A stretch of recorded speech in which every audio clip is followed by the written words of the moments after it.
You know what no one talks about? The things she does with him that she would never do with you. Not because she can't, because she won't. There's a difference between what a woman is capable of and what she chooses to give. And that choice, it's not random. It's not about timing. It's about who's asking. The good guy gets the polite version, the safe version. The version that comes with conditions and hesitation and a list of things she's not comfortable with. The bad boy gets everything. No rules, no negotiations, no second thoughts. And the wild part, she doesn't even feel guilty about it. She feels alive. The first thing, complete surrender.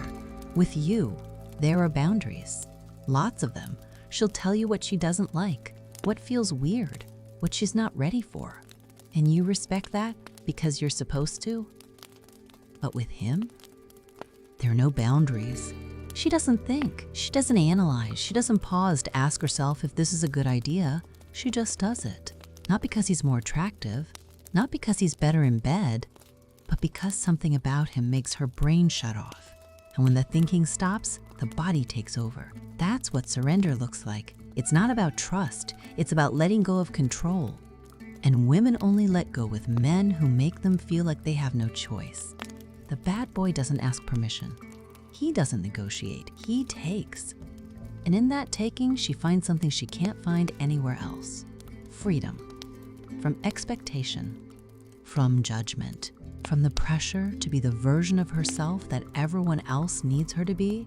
With him, she gets to be selfish, reckless, unfiltered.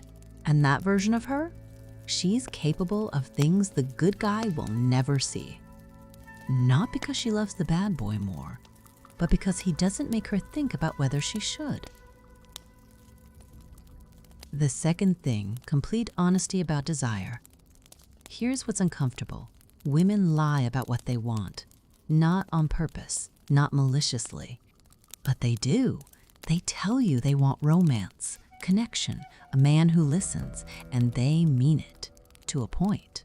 But what they actually crave, that's different. They crave the feeling of being wanted so badly that logic doesn't matter. They crave the man who doesn't ask what she likes. He already knows, or he doesn't care. Either way, he's not checking in. And that creates a very specific kind of honesty in bed. With you, she performs. She does what she thinks you want. She makes the sounds she thinks you need to hear. She plays the role of the woman who's satisfied because that's easier than admitting what actually gets her off. But with him, she doesn't have to perform because he's not looking for validation. He's not asking if it's good. He's not worried about whether she's pleased. He's doing what he wants. And somehow, in that selfishness, she finds permission to do the same. She tells him things she would never tell you. Not because you wouldn't do them, but because saying it out loud to you would mean admitting something about herself that feels too raw, too shameful. Women have been taught to hide their desire, to package it in something acceptable, something romantic, something that doesn't make them look too hungry. But hunger doesn't go away just because you're not supposed to show it. And the bad boy? He doesn't care if she's supposed to want it or not. He just knows she does. So she stops pretending. And in that moment, she becomes more herself than she's ever been with anyone else. Not the version of herself that makes sense, the version that doesn't. The third thing, zero guilt. Afterward, this is the part that stings the most. You'd think she'd feel bad, regret it, wake up the next morning and realize she crossed a line. But she doesn't. She feels powerful. There's something about doing the thing you're not supposed to do with the person you're not supposed to do it with that rewires the brain. It doesn't create shame. It creates a high. And that high, it's addictive. Because for once, she wasn't the good girl. She wasn't the responsible one. She wasn't worried about what it meant or where it was going. She was just there, in her body, feeling something she doesn't feel anywhere else. And afterward, she doesn't spiral. She doesn't question herself. She doesn't text her friends asking if she made a mistake. She goes quiet, not because she's ashamed, because she's satisfied. And that satisfaction doesn't come from him. It comes from herself, from the version of herself that exists only in those moments, the version that doesn't apologize, doesn't explain, doesn't justify, the version that just takes what she wants and walks away. You want to believe that guilt would catch up to her eventually, that she'd realize what she gave up, what she risked. But she doesn't see it that way, because in her mind, she didn't give anything up. She claimed something that was always hers, but that no one ever let her have. And the bad boy, he didn't give it to her. He just didn't stop her from taking it.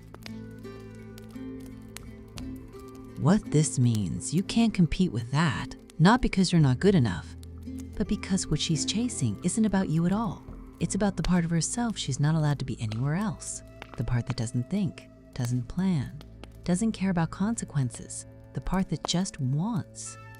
And the bad boy doesn't unlock that part of her. He just doesn't shut it down. That's the difference. You shut it down without meaning to. By being safe, by being respectful, by asking permission, by caring what she thinks. All the things you're supposed to do, they make her feel comfortable. But comfort is the opposite of desire. And desire doesn't care about your good intentions. It doesn't care that you love her. It doesn't care that you do anything for her. It only cares about the feeling, the rush, the risk, the complete absence of control. And that's what she gets with him. Not love, not connection, not a future. Just the one thing she can't get from you, the uncomfortable truth. She doesn't do those things with him because he's special. She does them because he makes her feel like she is. Not special in the way you do, not valued, not cherished. Special in the way that means she gets to stop being everyone else's version of her and just be selfish, raw, unfiltered. And in those moments, she's more herself than she's ever been. Not the self she shows you, the self she hides from you. The one that doesn't make sense, the one that scares her, the one that wants things she's not supposed to want. And the bad boy? He doesn't judge that version of her because he doesn't care enough to judge. He just takes what's offered and moves on. And somehow, in that indifference, she finds the one thing she can't find anywhere else: permission to stop pretending. That's what you're up against. Not another man, a version of herself she only gets to be when no one's watching. And you? You're always watching. This is not advice. This is not rebellion. It is observation.